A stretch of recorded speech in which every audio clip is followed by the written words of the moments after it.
हाँ तो बच्चों, स्वागत है आपका इस वीडियो पर। और हम स्टार्ट करेंगे इसका जो रिमेनिंग पार्ट था उसके आगे, ठीक है। एक्सरसाइज 6.1 हमारी पूरी हो चुकी थी। और ये जो रेखागणित है इसमें कुछ थ्योरम्स होती हैं, ठीक है। तो इसकी जो थ्योरम्स नंबर पहली नंबर है की थ्योरम है, ठीक है। तो थ्योरम वो है, ये दी हुई है थ्योरम नंबर 1। इसे हिंदी में बोलते हैं प्रमेय। क्या बोलते हैं? प्रमेय 6.1, ठीक है। या थ्योरम इसे बोलते हैं हम आधारभूत, इसका नाम ही है, ठीक है। इस प्रमेय का आधारभूत समानुपातिकता प्रमेय, समानुपातिकता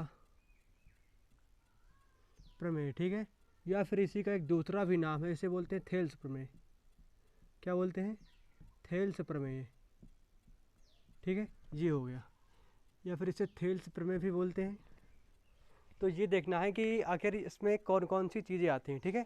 मतलब क्या ये थ्योरम, तो ये होती है जो यदि किसी त्रिभुज की एक भुजा के समांतर, देखो मैं इसको लिख रहा हूँ, ठीक है। यदि किसी त्रिभुज की, यदि किसी त्रिभुज की किसी एक भुजा के समांतर, एक भुजा के समांतर, एक भुजा के समांतर जो है अन्य दो भुजाओं को,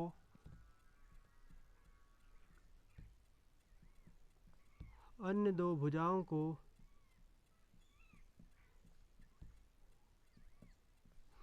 अन्य दो भुजाओं को भिन्न भिन्न बिंदुओं पर, अन्य दो भुजाओं को भिन्न भिन्न बिंदुओं पर, भिन्न भिन्न बिंदुओं पर प्रतिच्छेद करने के लिए, बिंदुओं पर प्रतिच्छेद करने के लिए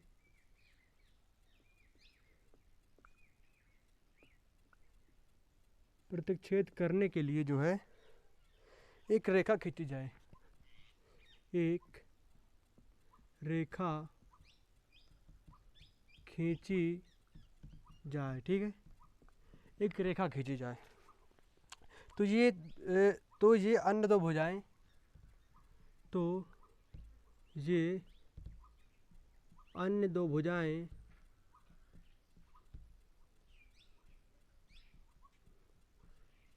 तो ये जो अन्य दो भुजाएं हैं एक ही अनुपात में विभाजित हो जाती हैं, एक ही अनुपात में विभाजित हो जाती हैं, ठीक है।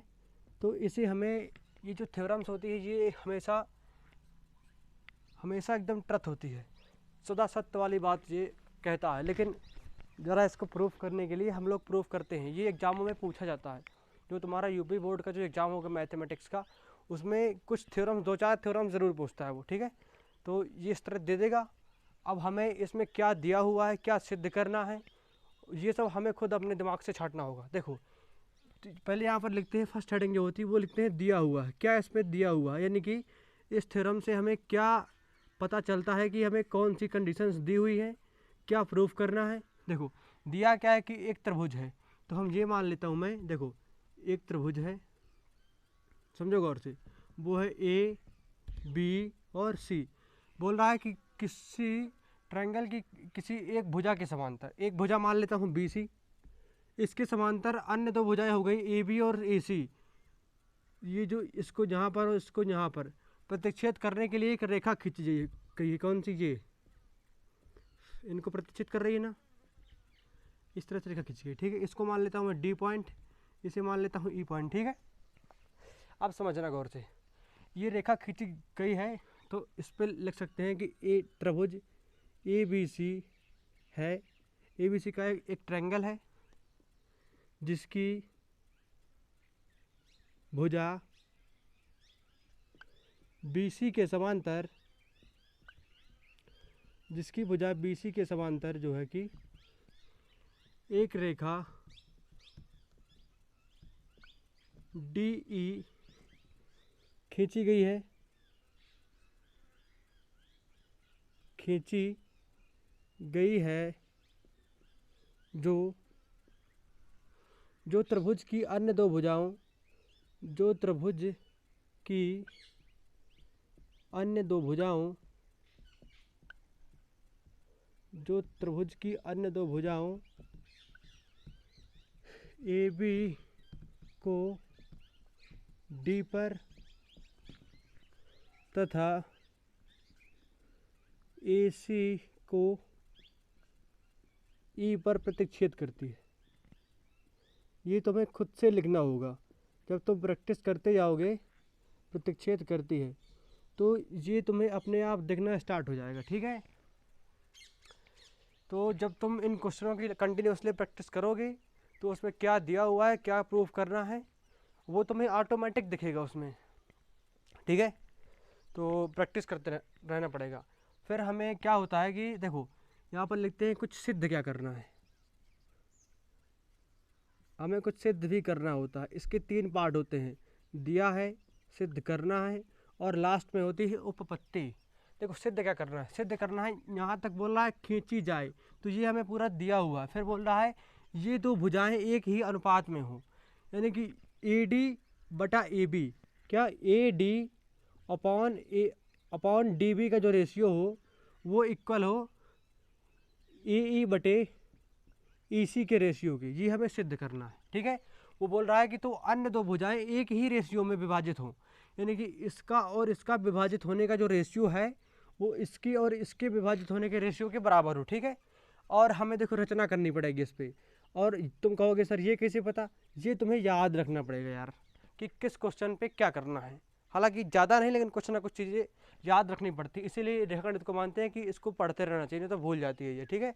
तो देखो मैं एक काम करता हूँ कि जो ये ट्रायंगल है ए डी ई है, जो क्या दिया हुआ है ए डी ई, इस पर मैं एक लंब इस तरह ये करूँगा, तो ई की जगह मान लेता हूँ ये एफ है और इसको इस तरह करता हूँ तो ये क्या हो जाएगा जी, ठीक है।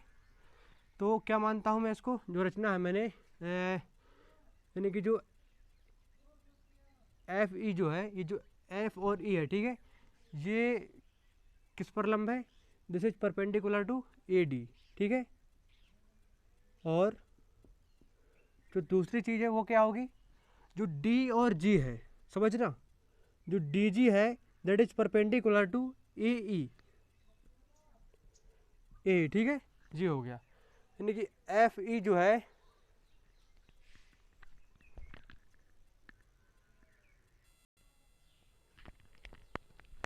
हाँ, तो ये ना F E is perpendicular to A D, F E जो है मैंने मतलब एफ और ई को ऐसे मिलाया है कि ये इसके लंबवत हो, यानी कि ऐसे ये दिया है ए और डी, ठीक है।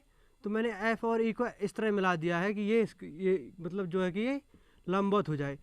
तो अगर कोई रेखा देखो ऐसे है, ये लिखा है ए बी और ये लिखा है सी डी, यदि ये इसके लंबवत है तो मैं लिखूँगा इसको कि C D is perpendicular to A B, इसको शॉर्ट फॉर्म में मैं लिख सकता हूँ, ठीक है। तो जैसे ए डी पर लंब है क्या एफ ई, तो इसका मतलब होता है एफ ई लंब है ए डी पर, यह बोल सकते हो ए डी लंब है एफ ई पर, बात देखी है। और ये बोल सकते हो डी जी लंब है ए ई पर, ठीक है। तो ये बात समझ में आई ना, हाँ। तो ये हमने खींचा मान लो जो भी है, इस तरह लिख देते हैं, तो ये हो गई हमारी रचना, ठीक है। और एक काम करते हैं, अभी आगे काम और आएगा मुझे क्योंकि पता है, इसको मैच कर देते हैं और इससे इसको मिला देते हैं, ठीक है। तो एक और क्या मतलब डी से सी को मिलाया, डी से सी को एंड, ये एंड का चिन्ह होता है, एंड बी से ई को हमने मिला दिया, ठीक है। एकदम स्टेप वाइज लिखना, स्टेप बाय स्टेप, ठीक है। एक भी मिस्टेक नहीं, अगर तुम इस तरह एग्जाम में करके आए कोई भी तुम्हारे एक नंबर नहीं काट सकता, ठीक है। और ये यहाँ पर लिखेंगे इसकी उपपत्ति, क्या होती है, उत्पत्ति नहीं उपपत्ति, ठीक है, ये ऐसे इसको लिखते हैं। अब देखना हम क्या करते हैं, उपपत्ति में जो होता है वो सब हमने लिख दिया। अब सीधे यहाँ से क्वेश्चन स्टार्ट करते हैं। मैं लेता हूँ triangle of, area of triangle लेता हूँ ए डी ई का, कौन सा, area of triangle A D ई। अब ए डी ई जो होता है इसका क्षेत्र वो होता है 1/2 लंब गुणे आधार यही होता है त्रिभुज का क्षेत्रफल, होता है कि नहीं होता। तो ये होगा 1/2। लंब क्या है इसका, देखो ईडी मैं एक बार इसको लंब मानूंगा ईडी पर, क्योंकि मुझे वो प्रूफ करना है, ये मुझे प्रूफ करना है, ठीक है। तो मैं प्रूफ करने के हिसाब से लेकर चलूँगा, ठीक है, अपने मन का नहीं। तो यानी कि जैसे ये ट्रायंगल दिया हुआ है ADE, ये दिया हुआ है, इस पर लंब एक बार लूँगा मैं EF को, एक बार लूँगा DG को। तो DG को सेकंड कंडीशन पर लूँगा और EF को पहली बार मान रहा हूँ, ठीक है। तो इसका लंब हो जाएगा कितना, EF इंटू आधार क्या होगा AD। इतनी बात समझ में आएगी नहीं, समीकरण नंबर 1 हो गया ये, ठीक है। और यदि मैं एरिया ऑफ ट्रायंगल ले रहा हूँ कौन सा, DEB, ट्रायंगल DEB ले रहा हूँ, ठीक है। तो ये होता है 1/2। अब इसका लंब क्या होता है, देखो अगर कोई ट्रायंगल हमारा इस तरह का है, ठीक है, तो जो उसका परपेंडिकुलर मानते हैं वो होता है ये, ठीक है। लेकिन अगर कोई हमारा ट्रायंगल इस तरह अधिक कोण त्रिभुज है अगर, तो जो उसका जो परपेंडिकुलर होता है वो उसके बाहर माना जाता है, ठीक है, इस तरह, ठीक है। ये बात पता होगी कि बहुत लोगों को। तो इसी तरह जो ये ट्रायंगल बना हुआ है DEB, देखो ये बना हुआ है DEB, इस तरह बना हुआ है, ठीक है, DE और B ये बना हुआ है। तो जो इसका लंब होगा वो क्या होगा, इस तरह, यानी कि बाहर उसके पड़ेगा, ठीक है। तो यानी कि FE उसका भी लंब होगा, ठीक है। तो EF उसका भी लंब होगा इंटू उसका बेस जो होगा आधार होगा कितना, DB, ठीक है। ये हो गया समीकरण नंबर 2। अब मैं क्या करता हूँ कि समीकरण नंबर 1 और 2 को डिवाइड कर देता हूँ आपस में, ठीक है। यानी कि 1/2 यदि मैं करता हूँ तो लिखूँगा यहाँ पर एरिया ऑफ ADE बटा एरिया ऑफ ट्रायंगल DEB, समझना गौर से एकदम, equal to 1/2 EF into AD upon 1/2 into EF into DB, ठीक है। ये कैंसिल आउट हो जाएगा, तो ये बचेगा हमारा, यहाँ पर लिखता हूँ, ठीक है, ये बचेगा हमारा area of triangle ADE upon area of triangle DEB equal to बचेगा AD/DB। ये समीकरण नंबर 3 मानते हैं इसको। अब देखो हम AD/DB उसकी तरफ पहुंच रहे हैं धीरे धीरे, है कि नहीं। तो यार अब तुम्हें नोट करना पड़ेगा ऊपर का, ये रचना तक का ऊपर का पार्ट एकदम नोट कर लो, वो चित्र भी नोट किया जाना, ठीक है। फटाफट स्क्रीनशॉट लो इसका, हो गया। चलो अब मजबूरी है मिटाना, नहीं तो बोर्ड पे आएगा नहीं।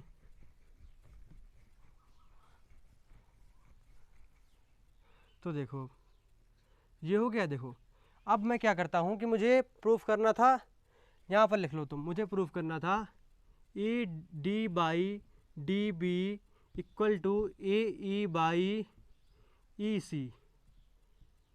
क्या करना था, AE/EC, ये प्रूफ करना था ना। तो मैं AD/BD की तरफ पहुँच चुका हूँ। मैं फिर से क्या करूँगा, मैं फिर से मैं ले रहा हूँ किसमें, एरिया ऑफ ट्रायंगल AD और E में ही ले रहा हूँ, ऊपर वाला ही ट्रायंगल। इसका होता है 1/2 इंटू लंब क्या होगा इसका, इसका लंब इस बार मैं DG ले रहा हूँ। क्या ले रहा हूँ, DG इंटू जो इसका बेस है वो कितना है, AE है। बस यही बात अगर समझ में आ रही है तो अच्छी बात है। इसको क्वेश्चन नंबर 4 मान देते हैं, ठीक है।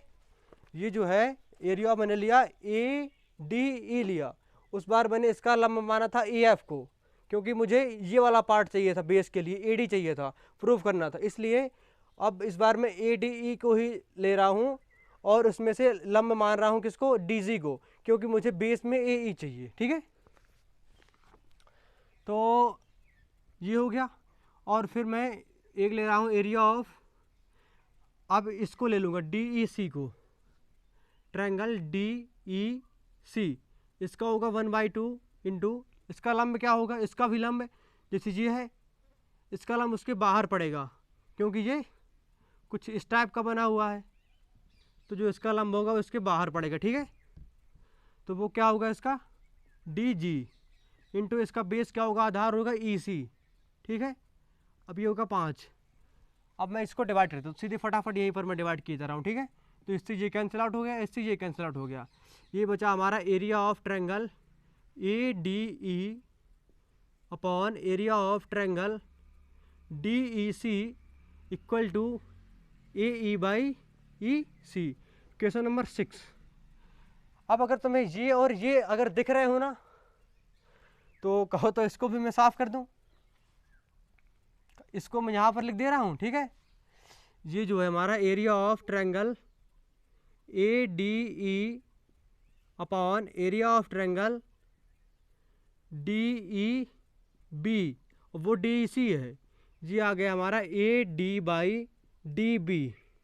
अब मैं ये सारा रफ कर रहा हूँ, ठीक है, हो गया। ऊपर से याद रखना।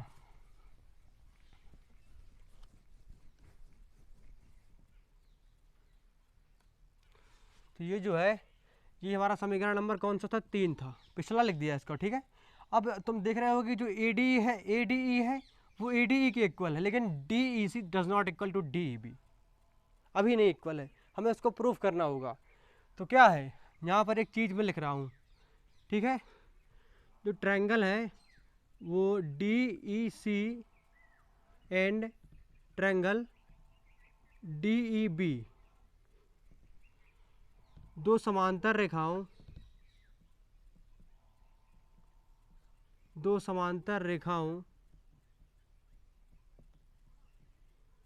बी सी और डी ई के मध्य बने हैं, है कि नहीं, के मध्य बने हैं।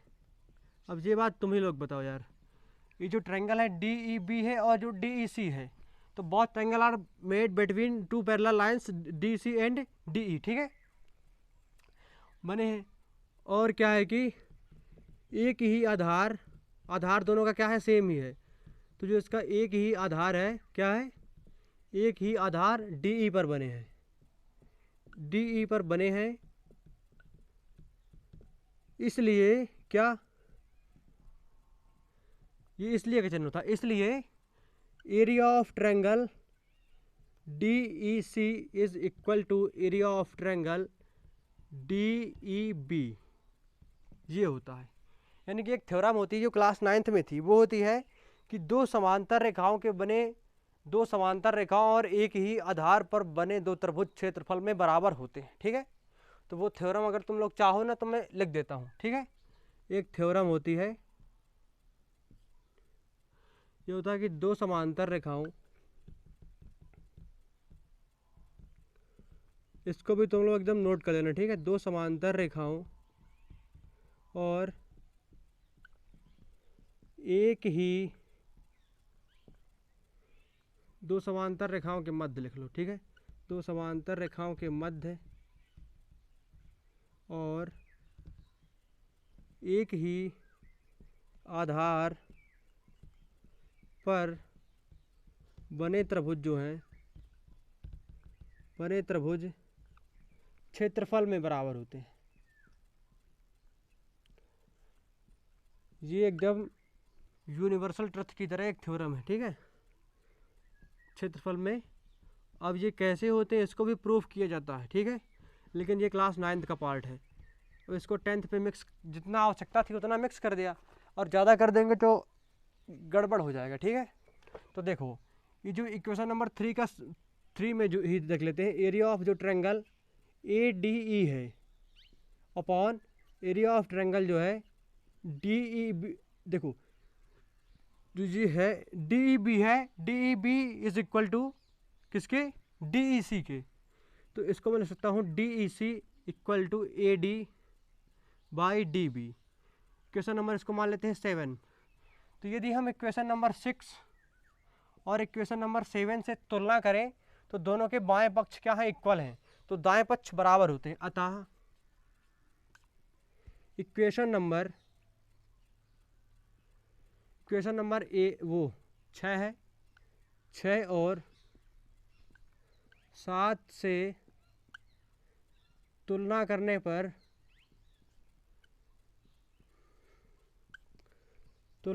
पर हम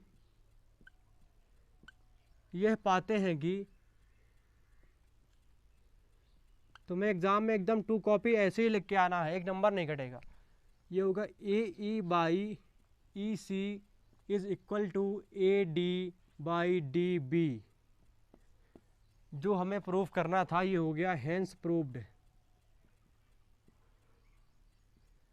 ये क्या हो गया हमारा, हेंस प्रूव्ड हो गया, यही हमें प्रूफ करना था। तो आशा करता हूँ एकदम समझ में आया होगा क्लियरिटी के साथ। तो इसे फटाफट नोट किया जाए और इस थ्योरम को अभी घर जाके, यदि घर पे ही बैठे हो तो वीडियो ख़त्म होने के बाद इसको बैठ के प्रैक्टिस करो। और ये समझ लो हफ्ते में कम से कम इसका 2 बार रिवीजन ज़रूर करते रहना। अगर तुम इसको 1 महीने के लिए छोड़ दिए ना, इस जो चैप्टर नंबर 6 इसकी बात कर रहा हूँ, तो अगर इससे जो एग्ज़ाम में वो आएगा क्वेश्चन, तो वो तुम कर पाओ, ये तुम्हारे बस की बात नहीं है अगर 1 महीने के लिए भी छोड़ दिए। तो इसको फटाफट नोट करो। अभी एक और थ्योरम बाकी है, उसको करते हैं। हो गया?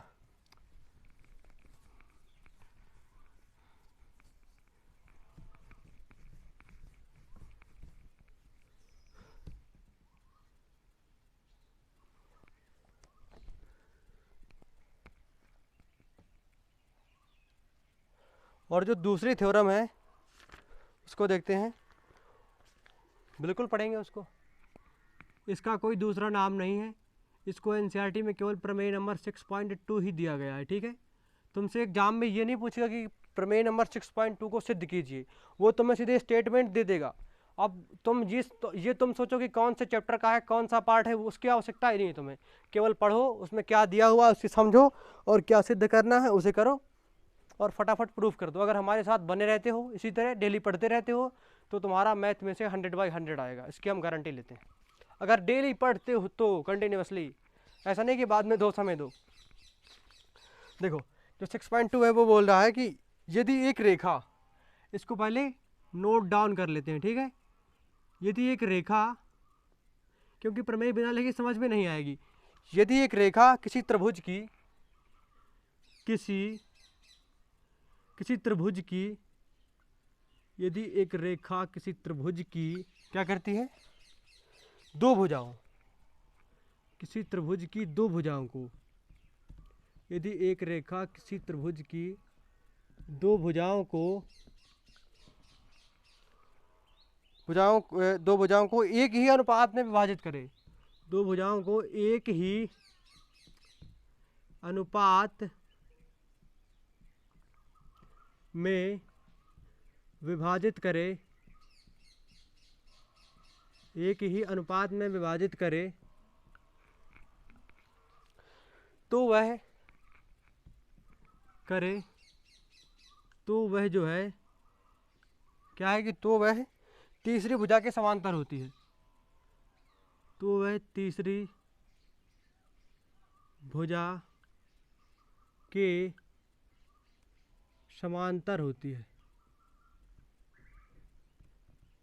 अब वो जो थ्योरम थी उसमें क्या था कि एक त्रिभुज था, उसके समांतर एक रेखा थी, उसमें सिद्ध करना था कि ये समान अनुपात में विभाजित करती है, और इसमें इसने दे रखा है कि समान अनुपात में विभाजित करती है, तो ये सिद्ध करो कि बोथ आर पैरेलल, यानी कि दो रेखाएं हैं वो समांतर हैं।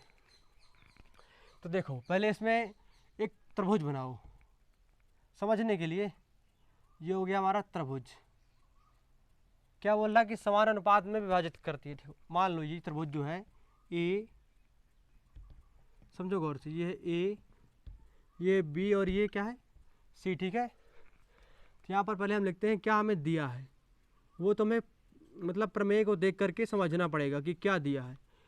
एक रेखा मान दिया है कि एक क्या है कि ABC एक त्रिभुज है। ठीक है, फिर क्या दिया है, 2 भुजाओं को एक ही अनुपात में विभाजित करता है। यदि एक रेखा किसी त्रिभुज की 2 भुजाओं को, एक रेखा गई हुई है, क्या एक ऐसी क्या है रेखा है, एक रेखा है, इसको मान लो D पे काटती है, इसको काटती है E पे। ठीक, E पे काटती है, एक रेखा इस तरह गई हुई है। ठीक है, ये समझ लो, ये समझो, ऐसे समझो। तो इनका जो रेशियो इसमें हमें दिया है, ये दिया है AD/DB का जो रेशियो है वो इक्वल है EE/EC के रेशियो के। तो बताओ ये तीसरी भुजा के समांतर, तो हमें सिद्ध क्या करना है, हमें सिद्ध भी कुछ करना है ना। तो जो सिद्ध करना है पहले वो तो लिखो भाई साहब। सिद्ध करना है हमें कि वह तीसरी भुजा के समांतर है, यानी कि DE is parallel to B C, ये हमें प्रूव करना है।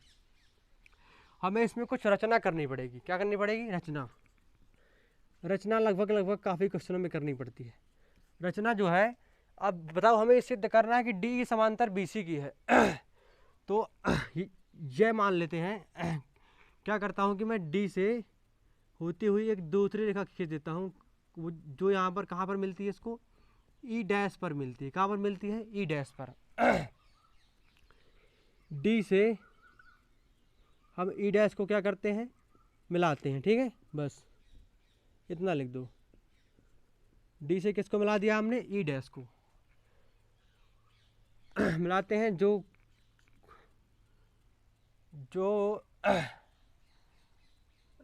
इस तरह डी से ई डैश को मिलाते हैं। ये मिला दिया और ये मान लेते हैं कि माना ई डैश जो है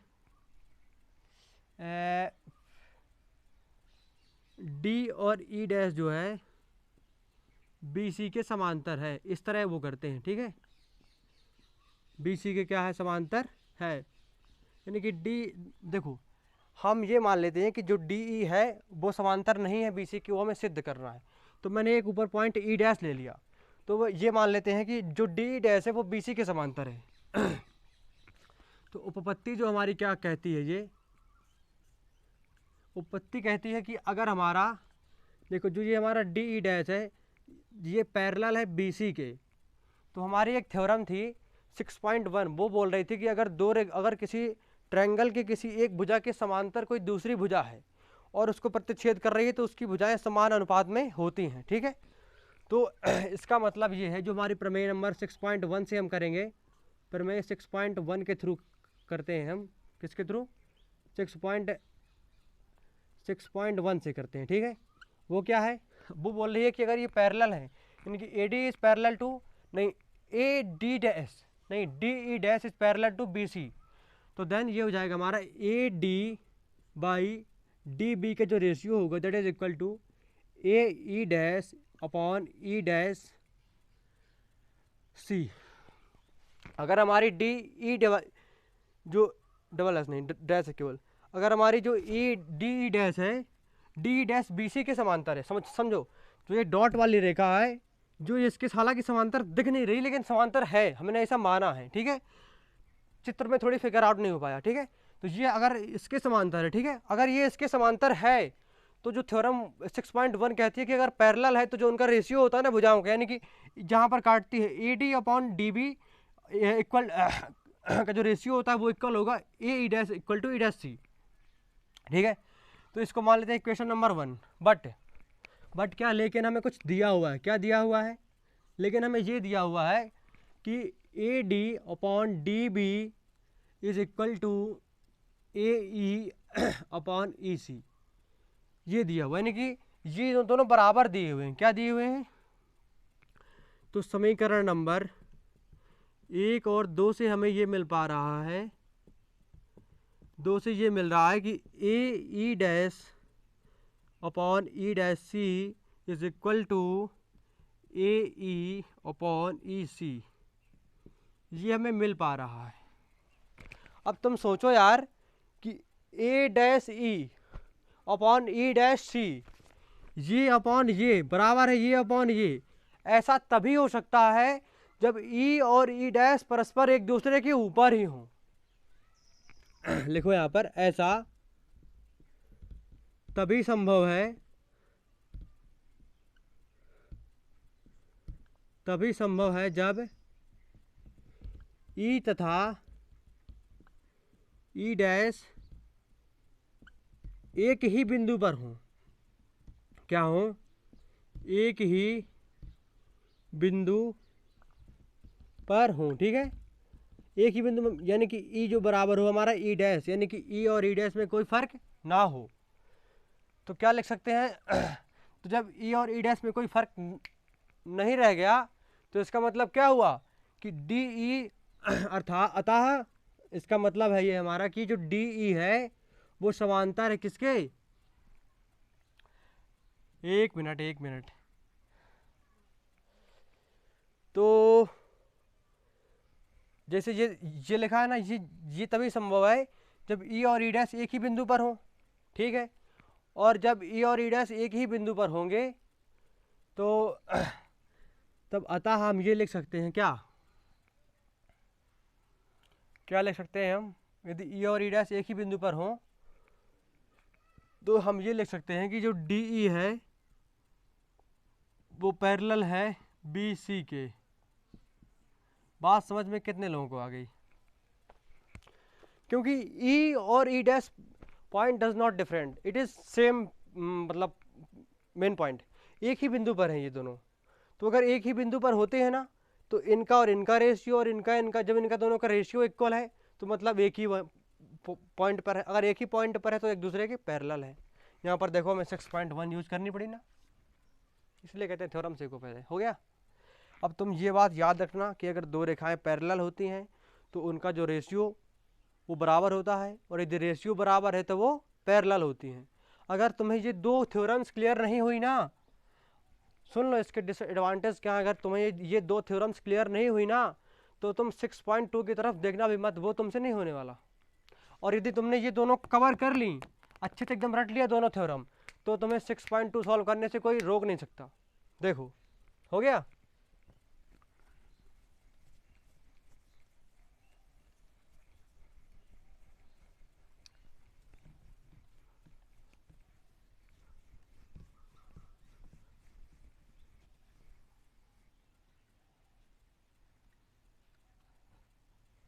देखो पहले 6.2 की तरफ पढ़ता हूँ मैं और आपको भी बढ़ा के ले चलता हूँ, ठीक है।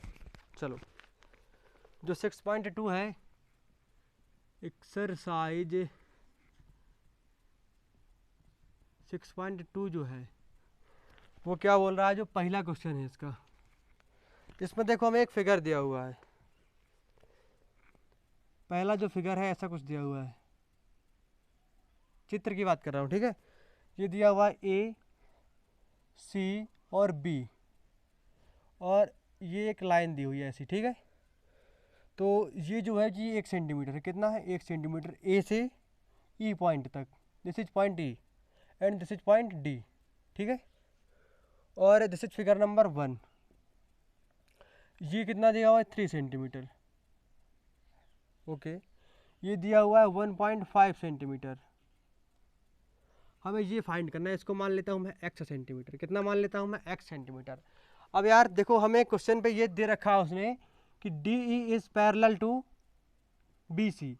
अब ये थ्योरम मैंने तुम लोगों को पहले पढ़ा दी थी। अगर D E is parallel to D C B C तो ये जरूर बराबर होगा क्या? A D upon D B equal to होगा A E by E C के। ये थ्योरम कहती है 6.1। बात समझ में आई ना? और इसी का उल्टा बोलती है 6.2। तो ए डी की वैल्यू कितनी है? 1.5 सेंटीमीटर है ये, और जो डी बी है वो कितना है? 3 सेंटीमीटर है। इक्वल टू ए की वैल्यू कितनी है? 1 सेंटीमीटर दी हुई है, और इसी मैंने मान ली है x सेंटीमीटर। अब इसका तिरक गुणा कराओ तुम, इसको काटो तो ये 2 बार जाएगा, यानी कि 1/2 इक्वल टू 1/x, तो यानी कि x इक्वल टू 2 सेंटीमीटर। कितना है ये? बस 2 सेंटीमीटर है। नोट करो, कुछ है डिफरेंस? कुछ डिफ़िकल्ट है ये तुम्हें डिफ़िकल्ट लग रहा है? अभी नहीं लग रहा होगा।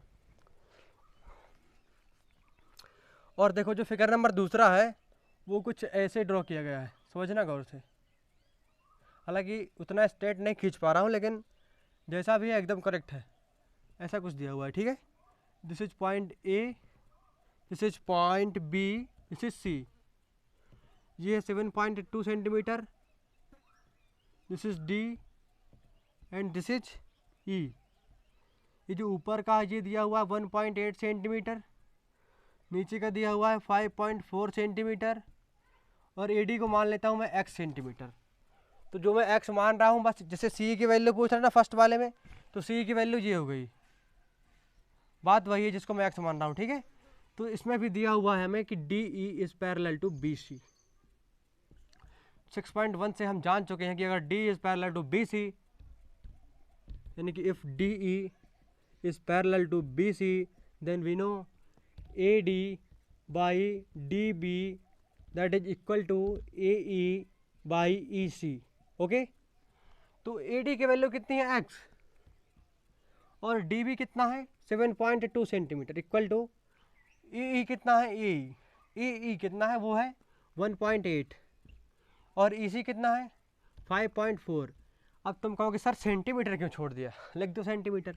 सेंटीमीटर ऊपर लिखोगे नीचे लिखोगे कट जाएगा, सेंटीमीटर यहाँ लिखोगे सेंटीमीटर वहाँ लिखोगे वो कट जाएगा, इसलिए मैंने पहले से ही काट दिया। ठीक, तो दशमलव से दशमलव काटो, 18 तिया 54, 3 बचेगा यहाँ पर, और जब इसका 13 गुणा कराओगे तो ये हो जाएगा हमारा x इक्वल हो जाएगा हमारा 7.2/3, तो जाएगा 3 दूनी 6, 3 चौको 12, यानी कि 2.4 centimetre. This is answer. Okay, please note down this, मतलब इसको नोट कर लो। हो गया बड़ी जल्दी कर लेते हो यार तुम लोग तो। अब तो एकदम क्लियर समझ में आ रहा होगा मेरी समझ से। तो अगर वो दो थ्योरम कंप्लीट है तो 6.2 समझो कंप्लीट है। बस दो का ही खेल है, उन दोनों का ही खेल है इसमें, और कुछ नहीं। अब देखो क्वेश्चन नंबर 2 दिया हुआ है, एकदम इजी लगेगा तुम्हें। क्वेश्चन नंबर जो 2 है ना वो क्या है, पी क्यू आर, जो एक हमें ट्रायंगल दिया हुआ है, दिया नहीं है हमें, क्वेश्चन में लिखा हुआ है तो हमें बनाना है। ये पी है, ये क्यू है, ये आर है। पी क्यू आर दिया हुआ है, पी क्यू और पी आर क्रमशः बिंदु पर ई और एफ हैं। पी क्यू पर ई है और इस पर एफ बिंदु है, ये ऐसे खींच देते हैं। ठीक है,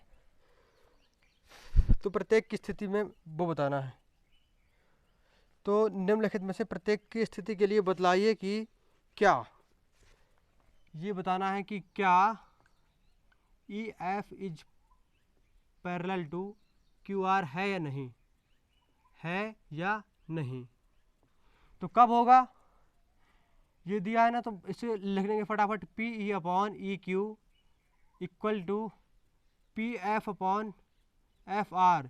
यदि कोई ये सेटिस्फाइड कर रहा है तो क्या है कि वो पैरेलल है, और यदि नहीं कर रहा है तो नहीं है। तो हमें केवल ये चेक करना है हर एक स्टेप पे। फर्स्ट नंबर जो है उस पर हमें जो पी की वैल्यू दे रहा है 3.9 अपॉन ई क्यू की जो वैल्यू दे रहा है हमें वो दे रहा है 3, इक्वल टू जो पी एफ की जो वैल्यू दे रहा है, पी एफ वो दे रहा है 3.6 अपॉन जो एफ और आर की वैल्यू दे रहा है वो दे रहा है 2.4। अब इन दोनों को सिंप्लीफाई करो, क्या वही आता है, दोनों अगर बराबर हैं तो ये E F is parallel to Q R, otherwise not. ठीक है, तो इसको काटो यार, कटेगा क्या, इसको काटो तो 13 तिया 39 होता है क्या, 1.3 बच जाएगा ये।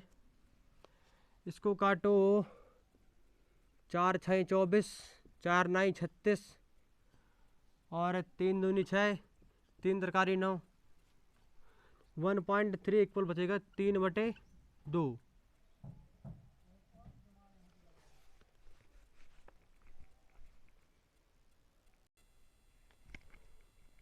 तो देखो ये है 1.3 दिया हुआ है ये, और ये दिया हुआ है 3.2, ये 1.3 इक्वल टू 1.5 आएगा, ये इक्वल नहीं है। तो क्या करोगे, तो अतः इस पर क्या है कि E F does not parallel to Q R. Okay, this is answer. बात समझ में आ रही है ना। देखो जो दूसरा है उस पर भी वैल्यू रख के चेक कर सकते हो। इसमें P की वैल्यू दी हुई है 4 अपॉन क्यू ई दिया हुआ है हमें 4.5, इक्वल टू पी एफ कितना दिया हुआ है, पी एफ दिया हुआ है 8 अपॉन आर एफ दिया हुआ है 9।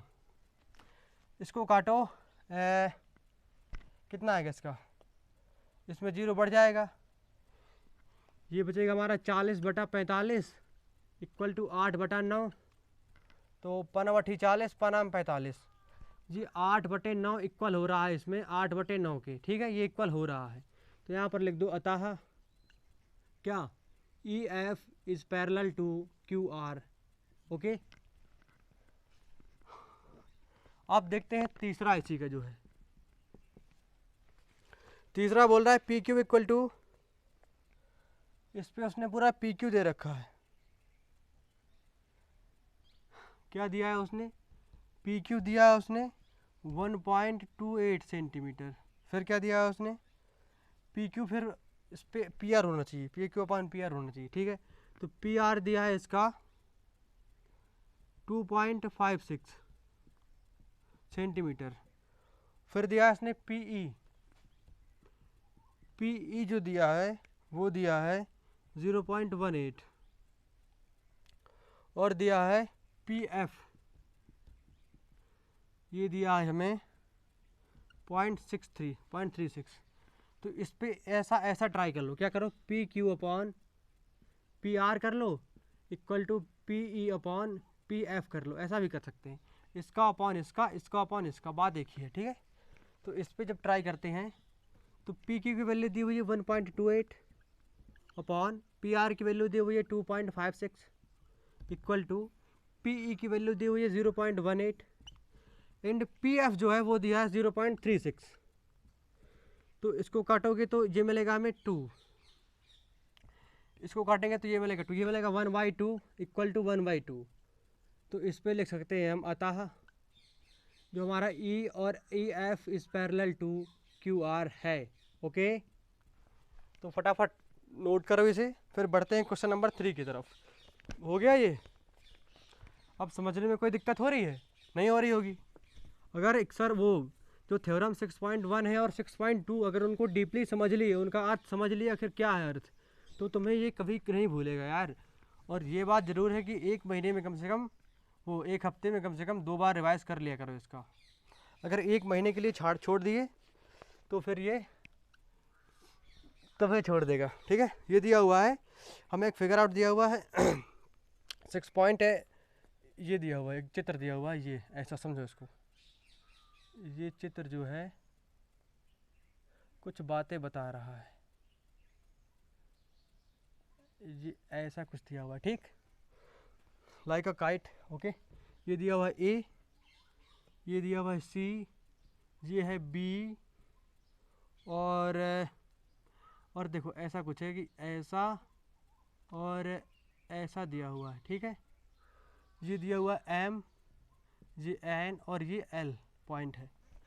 और हमें इसको कुछ दिया हुआ है, क्या दिया है इसमें हमें, इसमें जो हमें दिया है ना वो हमें ये दिया है कि L M is perpendicular is parallel to C B, यानी कि जो एल और एम है वो इसके समांतर है, ठीक है। और दूसरी चीज़ उसने दी है, ये दी है उसने L N is parallel to C D, L N is parallel to C D. Okay, एकदम क्लियर है ना, इतना समझ में आ रहा है? ओके, फिर दिया है सिद्ध करना है। इन क्वेश्चनों में ये 3 स्टेप दिया है, सिद्ध करना है और उपपत्ति, ये 3 स्टेप लिखना सीखना बहुत ज़रूरी है, ठीक है। तो उपपत्ति, वो जो सिद्ध क्या करना है, सिद्ध करना है हमें A M upon E B equal to E N upon A D. अब देखो, आप सीधे अगर रचना की आवश्यकता नहीं है तो डायरेक्ट उपपत्ति पे आते हैं, ठीक है। उपपत्ति ये है। अब देखो हमें दिया हुआ है कि L M is parallel to C B, तो जो हमारी थ्योरम नंबर 1, वो जो है, जो थ्योरम है हमारी 6.1 दी हुई है, वो कहती है कि अगर दो रेखाएं पैरेलल हैं तो उनका जो रेशियो होता है वो अनुपात में होता है। देखो अगर ये एल और ये जो रेखा इसकी अगर समांतर है तो इसका और इसका रेशियो और इसका रेशियो बराबर होगा। कैसे?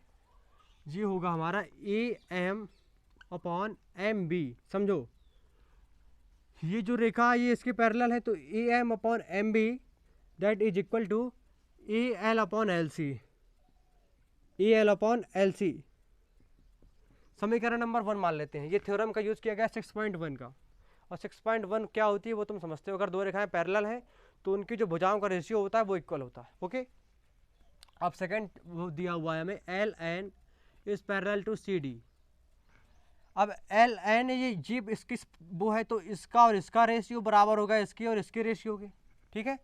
तो इस पर भी 6.1 थ्योरम ही यूज होगा, और इस पर हम लिखेंगे कि ए एन अपॉन एन, यहाँ पर कौन सा पॉइंट है, यहाँ पर है हमारा क्या है, डी दिया हुआ है, A N upon N D equal हो जाएगा हमारा A L upon L C, equation number 2। अब हमें इक्वेशन नंबर 1 और 2 से कुछ तो दिख रहा होगा कि इनके जो राइट हैंड साइड है that are equal to both, ठीक है। तो यदि हम समीकरण नंबर 1 और 2 से देखें, 1 और 2 से देखें तो जो इनका ये जो दायां पक्ष है वो इक्वल है। तो ये हो जाएगा हमारा A M upon M B is equal to A N upon N D. ऐसा होगा कि नहीं होगा? A M upon M B is equal to A N upon N D. तो यदि ऐसा होता है तो देखो ऐसा तभी होता है, क्या सिद्ध करना था हमें? यही सिद्ध करना था क्या? ए एम अपॉन, सिद्ध क्या करना था यार? A M upon A B. अच्छा, हमें सिद्ध करना था A M upon A B A N upon A D. Okay, तो हमारा क्या हुआ? कुछ गलत कर दिए क्या? A M upon A B ऐसा भी कर सकते थे। देखो ए इसको लिख सकते हैं ना, अगर दो रेखाएं पैरेलल हैं, जैसे मान लो पैरेलल है एल एम, ये पैरेलल है हमारा बी सी के, तो हम ये लिख सकते हैं कि एल, ये जो लिख सकते हैं A M upon M B, या इसको मैं लिख सकता हूँ A M upon A B. इतना इतना लिख सकते हैं, इतना इतना भी लिख सकते हैं, ठीक है। तो उसमें भी कोई दिक्कत वाली बात नहीं है, हम इसको यहाँ पर लिख सकते हैं। क्या लिख सकते हैं? इसको लिख सकते हैं A M upon M B की जगह हम ए बी भी लिख सकते हैं, ठीक है। ये रेशियो होता है।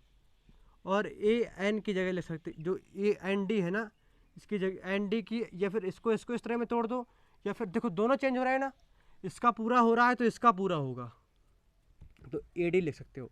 चाहो तो यहाँ पर भी मॉडिफाई कर लो, ठीक है। हालांकि ये याद रखो, याद क्या रखो यार, कैसे बताऊँ? A M upon M B लिख सकते हो, या फिर A M upon A B लिख सकते हो, या फिर M B upon A B लिख सकते हो, कुछ भी लिख सकते हो। बस दोनों का एकदम, अगर इसका पूरा ले रहे हो तो इसका भी पूरा लोगे, ठीक है। बस ये चीज़ होती है, इसमें कोई घबराने वाली बात नहीं है। अगर वो ये भी पूछ लेता कि ये प्रूफ करो, तो तुम ये भी प्रूफ कर सकते थे, ये भी प्रूफ कर दिया। और यदि ये भी पूछता ना, एक चीज़ और प्रूफ कर सकते हो इसको, क्या? M B upon A B equal proof कर सकते हो इसको N D upon A D. कई तरीके से प्रूफ कर सकते हो इसको, लेकिन वो जो पूछे, या ये वाला पूछे, चाहे ये वाला पूछे, चाहे ये वाला पूछे, लिख सकते हो, ठीक है। कोई घबराने वाली बात नहीं, हो गया। बस रेशियो याद रखो, जो जैसे मतलब पूछ रहा है कि ये वाला पूछ रहा है, ठीक है, तो तुम्हें स्टार्टिंग से यहाँ से A M upon A B ही लिखना है, ठीक है। वो पूछ रहा है तो मैं लिख दे रहा हूँ, ठीक है। कि ना लिखूँ?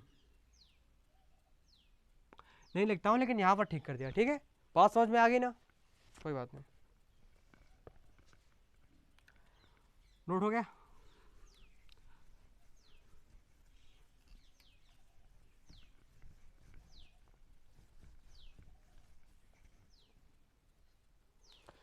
एक क्वेश्चन तो और अभी कर लेते हैं।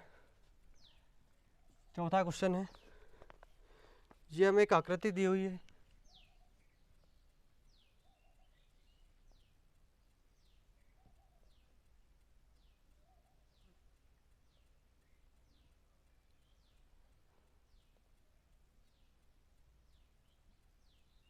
ऐसी हमें आकृति दी हुई, ऐसी है क्या? ऐसी नहीं है यार, ऐसी दी हुई है।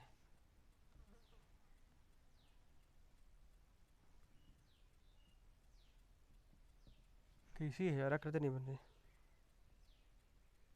ऐसे ही तो है। रोको दोबारा बनाते हैं। जो आकृति है ये ऐसे बना हुआ है, एक स्ट्रक्चर, एक ऐसे गया हुआ है और एक ऐसे गया हुआ है, फिर जो है एक लाइन ऐसे गई हुई है, वो इसको ऐसे मिला रही है, एक ऐसे, बस ऐसा ही बना हुआ। ये है बी पॉइंट, ये है सी पॉइंट, ये है ए पॉइंट, और ये है एफ, दैट इज ई, ई, और ये है डी पॉइंट। ओके, तो इसमें भी कुछ दिया हुआ है। सबसे पहले ये लिखना होता है कि दिया क्या है, ठीक है, क्या दिया हुआ है। इसमें दिया है कि एल एम, इस पर एल एम नहीं दिया, इसमें दिया है D E is parallel to A C, और जो दूसरी चीज़ दे रखी है वो दी हुई है हमें D F is parallel to A E. D E जो है, ये जो रेखा है ये इसके पैरेलल है। D E is parallel to A C in D F is parallel to A E. हमें सिद्ध क्या करना है, सिद्ध जो है वो करना है, सिद्ध करना है हमें B F upon F E equal to B E upon E C. Okay, ये सिद्ध करना है हमें। तो सीधे उत्पत्ति पे चलते हैं और कुछ नहीं। उत्पत्ति पे क्या है कि फटाफट देखो, जो हमें ये दिया हुआ है D equal to A C, D parallel to A C. तो इस पर जो थ्योरम नंबर 6.1 लगाएंगे। क्या लगाएंगे, 6.1 की अगर उसका जो वो अगर दो रेखाएं पैरेलल है तो उनका रेशियो इक्वल होगा। ये क्या है, डी ई, यानी कि ये वाली रेखा इसके पैरेलल है, तो ये और ये अपॉन ये और ये इक्वल होगा। तो ये होगा कि B D upon D A, B D upon D A, ये इक्वल होगा किसके, बी ई अपॉन ई सी, इसके इक्वल होगा। इक्वेशन नंबर 1 मान देते हैं इसको, क्योंकि जो ये वाली लाइन इसके पैरेलल है तो इसका और इसका रेशियो, और इसका नहीं, अगर ये नहीं है, इसका और इसका रेशियो अपॉन इसका रेशियो, ठीक है। अब जो दूसरा दिया हुआ है वो दिया D F is parallel to A E, ठीक है। डी एफ जो है वो पैरेलल है 6.1, इस पर भी यूज करो। अब फिर इसकी बात है, इसकी बारी किसकी बारी है, ये इसके बाद बारी है डी एफ और इसकी, तो इसका और इसका रेशियो समझो, जो B D upon ratio of D A, ये इक्वल होगा हमारे इसके बी एफ और एफ ई के इक्वल के, किसके, रेशियो के। ये इक्वल होगा हमारा B F upon F E. ये समीकरण नंबर 2 मान लेते हैं इसको। अब दोनों से तुलना कर दो। समीकरण नंबर 1 और 2 से यदि हम तुलना कर देते हैं तो हमें ये मिलता है कि इनके जो बाएं पक्ष हैं वो बराबर हैं, तो दाएं पक्ष ऑटोमेटिक बराबर होंगे, यानी कि B F upon E C that is equal to B, कहाँ गया, ये होगा हमारा बी एफ नहीं, बी ई लिखा हुआ, ये लिखा है ना, B E upon E C equal to B F upon होगा किसके, एफ ई के। यही प्रूफ करना था क्या, यही तो करना था, बस यही प्रूफ हो गया। इसको लिख दिया था लास्ट में हैंस प्रूव्ड। हिंदी में लिखे तो इसको लिखते हैं इति सिद्धम, इति सिद्धम, ये यानी कि सिद्ध हो गया। ओके, इसे फटाफट नोट करो।